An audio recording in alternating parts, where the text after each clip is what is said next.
Uganda ہے.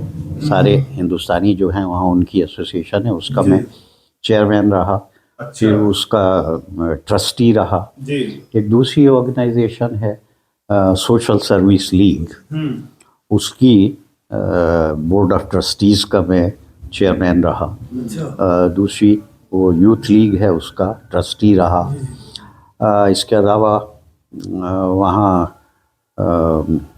Council for library training in East Africa ہے, اس کا میں سیکریٹری زمانے تک رہا. ابھی جب آپ سے ملاقات کے لیے گئے تھے تو کچھ کتابچے وہاں پہ تھے, وہ بھی آپ نے بتایا تھا.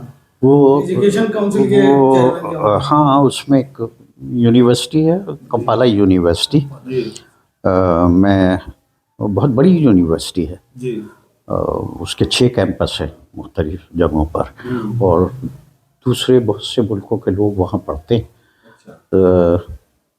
کوئی 15-20 ہزار اسٹوڈنٹس کی ہاں وہ ہے.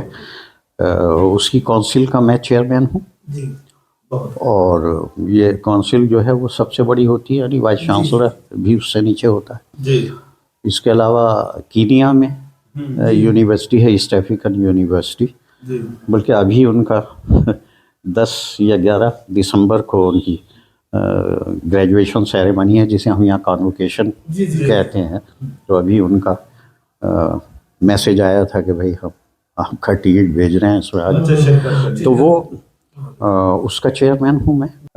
المصطفیٰ یونیورسٹی کالج ہے, جب سے وہ قائم ہوا ہے اس وقت سے میں اس کی مینجمنٹ کونسل کا چیئرمین ہوں, بلکہ اس ادارے کو اب ڈگریز ایوارڈ کرنے کی بھی وہ مل گئی ہے پرمیشن, تو ماشاءاللہ وہ ترقی کے راستے پر ہیں.